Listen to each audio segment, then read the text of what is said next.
Muchas gracias, bienvenidos a todos y a todas, compañeras maestras, maestros, directores, directoras, compañeras servidoras de la nación, compañeros servidores de la nación. Muchísimas gracias por estar aquí. Gracias desde luego al director, al maestro Víctor Reyes Paupe, por recibirnos una vez más. Ya nos hemos convertido en usuarios cotidianos de este auditorio. Muchísimas gracias, Víctor. En efecto, tuve la oportunidad de dar clase aquí en licenciatura y en posgrado. Espero algún día me permitan regresar a dar clase, que es lo, como ustedes saben, todos los maestros y las maestras, es lo que nos gusta más. Y gracias al ingeniero Isela Rojas por estar en esta ocasión. Ella ha estado desde el inicio de la administración del presidente López Obrador a cargo de los programas, los ha visto nacer, los ha visto crecer y ahora los está fortaleciendo con el apoyo de todos mis compañeros y compañeras servidoras y servidores de la nación. Desde luego agradecer al maestro Marco Atianquis Ávila, quien nos ayuda en la coordinación de todos estos programas, y al maestro Luis de Rosas Pérez, quien es el enlace con el tema de la escuela es nuestra a nivel nacional aquí, además de su responsabilidad que tiene en el programa de becas Benito Juárez. Yo quisiera hacer dos reflexiones previo a dar el uso de la palabra al ingeniero y luego pasar al proceso de capacitación y luego será una sesión de preguntas y respuestas. La reflexión tiene que ver con el proceso en el que estamos viviendo en el país y lo que necesitamos avanzar. No estamos viviendo tiempos sencillos, pero sí son tiempos muy importantes en el avance, en la consolidación de este esquema. Déjenme explicarlo un poco.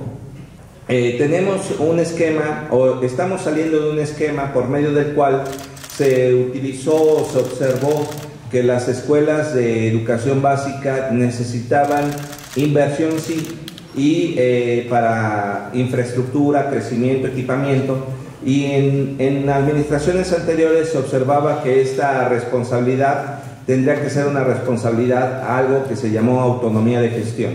En esa autonomía de gestión se trasladaba mucha de la responsabilidad a los directores y directoras de las escuelas y a los padres de familia. Ese esquema fue acompañado de programas que tenían el perfil de estar llevando inversión a las escuelas. Menciono dos solamente. Uno fue el programa de reforma educativa, con los cuales los directores recibíamos una tarjeta de Bancomer y nosotros teníamos la libertad de hacer uso de esos recursos para las necesidades que teníamos. A mí me tocó, como siendo director de una escuela secundaria técnica, ejercer ese recurso. Y otro fue el programa de escuelas al 100. En ese programa de escuelas al 100 se invirtieron, si no mal recuerdo, 119 techumbres y muchas aulas de estas de prefabricadas de plástico que tenían así paneles y un techo verde con unas decas verdes, no sé si recuerdan.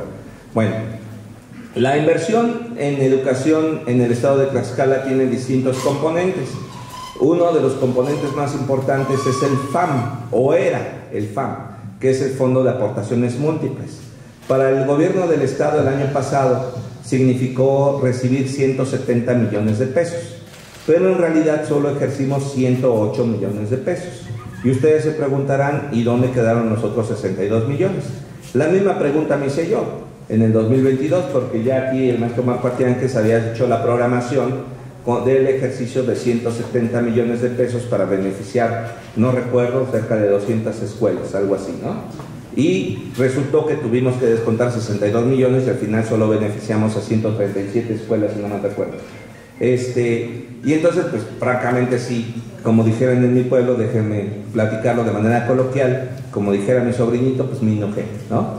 Entonces, lo que hice fue preguntar por qué no se habían descontado esos 62 millones. Me explicaron que hay un fideicomiso que se llama Fideicomiso de Escuelas al 100, por medio del cual se construyeron estas techumbres y estas aulas y otras obras, y que implicó colocar bonos de deuda en la Bolsa Mexicana de Valores. Estos recursos los empezamos a pagar en el 2015 y los vamos a terminar de pagar en el 2045. Ya más nos faltan 30 años, ¿no? No menos, 22 años, ya llevamos 8 años pagando, entonces ya más nos faltan 22. Pero además yo pregunté cómo es que podríamos hacer una inversión a capital para reducir los intereses, porque no vaya a ser que, como sucede en algunas tiendas departamentales, estemos pagando muchísimo de interés y poco a capital. Mandamos esa solicitud de información para proponerle a la gobernadora que nos apoyase con algún recurso, bajarla al capital, por tanto bajar los intereses, pagar más rápido y liberar esos recursos de manera más pronta. Resulta que no se puede, porque el gobierno federal anterior dejó protegido ese tema por ser bonos, y entonces esos bonos ustedes saben que se ven en el mercado a tasa fija para justamente tener la inversión más alta.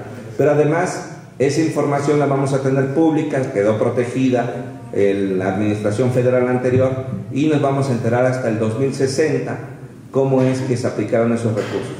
Es decir, faltan todavía algunos años, será hasta el 2060, yo creo que así como voy, pues ya voy a estar viendo crecer el pasto desde abajo, ¿no? Ya no lo he de ver, ¿no? Como dijera mi abuelita. Entonces, es importante para mí mencionarles estos datos porque de ahí radica la importancia del cambio de esquema. ¿Qué es lo que hizo el gobierno del presidente López Obrador?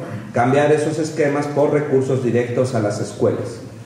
Cuando inicia este programa, era delegada del gobierno de México, la licenciada Lorena Cuellar Cisneros, soy gobernadora de nuestro estado, y facilitó la posibilidad de que nos llegaran en aquella época 740 escuelas, incluidos CONAFES. Recorrió ella misma, me tocó la fortuna de acompañarle, recorrimos 740 escuelas y vimos de qué forma estas inversiones iban creciendo. Tuvimos resistencia en aquella época para el ingreso a las escuelas y por eso la coordinación ahora con los servidores de la Nación, entendiendo que la mejor forma de hacerlo es coordinarnos, tanto servidores de la Nación como maestros y maestras de todas las escuelas beneficiadas. Y ese es el propósito de ello. En este año vamos a tener, ya lo explicará ahorita la ingeniero Isela, una inversión muy importante y las reglas de operación tendremos que aplicarlas de manera muy buena. En este año vamos a llegar, la meta es llegar a 768 escuelas, si no me recuerdo son 617 ahorita las que ya están, 400 y tantas ya, 426 ya formalizadas, y vamos a seguir recibiendo estos incrementos.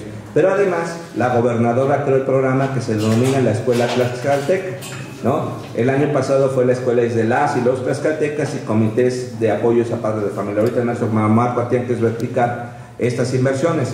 Pero decirles que tenemos contemplados 33 millones de pesos, ahí la inversión es menor, dijera el presidente, poquito porque es bendito, pero de tal suerte que vamos a apoyar a la mayor parte de escuelas, cerca de 1,200 escuelas, si no es que más. Lo que estamos buscando es que todas las escuelas de educación básica por inmueble tengan estas aportaciones, es decir, 1,335 escuelas. Ahora, ¿cuál es el propósito principal de estas escuelas, además de que sean apoyos directos? Lo que estamos buscando, y esto es muy importante decirlo, es muy importante, compañeros y compañeras, necesitamos reconocer que las cuotas escolares ya no deben de ser indispensables, pero reconocemos también que son necesarias. Déjenme hacer la diferencia entre ambos conceptos, indispensables o necesarias. Se considera indispensable cuando la escuela no tiene de otra para funcionar y entonces requieres de la cuota escolar de los padres y madres de familia para que la escuela funcione. Es decir, que necesitas para escobas, jabón, papel higiénico, tóner, etcétera, etcétera, etcétera, ¿no? Estos recursos, si de plano no se tienen, pues no puede funcionar la escuela, literal, no puede funcionar la escuela. En tiempos pasados se hacía creer que esa era una obligación de los padres de familia. Ahora nosotros asumimos la responsabilidad constitucional de buscar que la educación sea gratuita. No es una tarea sencilla, venimos desde 1992 cuando se transfiere la educación a las entidades federativas con un esquema de insuficiencia presupuestal en cada año. En Tlaxcala llegó un momento en donde esa insuficiencia presupuestal llegó a ponernos contra la pared y llegó que el gobernador en turno incluso planteó el regreso de la educación a la federación. Le estoy hablando de 2001. Hoy no tenemos esa presión, pero sí tenemos una presión muy fuerte de gasto en el sector educativo, por lo que tenemos que buscar que los recursos sean crecientes, pero sobre todo cuidar que las cuotas escolares no sean indispensables, es decir, que haya recursos que el propio gobierno del estado, el gobierno federal, ofrezcan para que las escuelas funcionen. Eso es muy importante, muy importante. De tal suerte que las cuotas escolares nunca más sean obligatorias. ¿Qué hacíamos los directores? Me culpa, a mí me tocó hacerlo, ¿no? Todos ustedes lo han hecho. que ponemos la mesita del comité de padres de familia ahí a un costado de la dirección, y entonces cuando llegan el proceso de inscripción, preinscripción o reinscripción, pues le pedimos el boletito de que si ya, el comprobante de que se ha hecho la cuota, y si no, lo regresamos con los padres. Buscamos que eso ya no suceda, buscamos que siga apareciendo el escritorio, si los padres así lo decidan, pero que no sea un requisito de inscripción, sino que sea un esquema realmente voluntario. Yo sé que es difícil, todos lo hemos vivido, de cómo se nos dificulta. Tuvimos un conflicto, no digo en qué municipio para no quemar a Nanacamilpa, y ahí el conflicto fue grave porque una madre de familia se negaba a dar la cuota voluntaria al comité, y los padres de familia la acusaban de que usaba uñas de estas postizas, ¿no? Yo les decía, bueno, ¿por qué meterse en el tema de las uñas, el cabello, la vestimenta de la mamá? El argumento de los padres de familia era que si la alcanzaba para eso, ¿por qué no aportaba los 80 pesos que le estaban pidiendo, ¿no? Entonces, de esos conflictos hemos tenido, pero afortunadamente no tenemos conflictos graves, ¿no? Dentro de esos conflictos, digamos, naturales, hasta que provocan la risa a muchos de nosotros, pues no han resultado ser graves. ¿Por qué? Porque hemos logrado, con la experiencia de los maestros y las maestras, ir resolviendo todo este esquema. La idea, pues, compañeros y compañeras, es seguir creciendo este esquema de apoyos directos a los comités, y que los directores y directoras sigan participando, pero en el esquema de impulsar sus programas escolares, los programas escolares de mejora continua, de tal suerte que ustedes presentan su carta a los Santos Reyes, como así decimos los maestros, pero son los comités de administración participativa quienes deciden dónde comprar, qué comprar y cómo hacerlo. Es muy importante, y con esto termino, que los maestros y las maestras no tengamos la menor intervención en decir, aquí yo conozco a mi compadre que es herrero, o yo aquí tengo un sobrino que vende computadoras, yo aquí tengo a mi amigo que es albañil. No, que sean los propios padres y madres de familia quienes decidan. Preferentemente hagan la inversión en la comunidad, pero que no nos metamos. Aquí es muy importante recordar que el presidente López Obrador mandó una iniciativa que fue aprobada en las cámaras de diputados y senadores, por medio del cual se modificó la Constitución y se estableció como delito grave a la corrupción.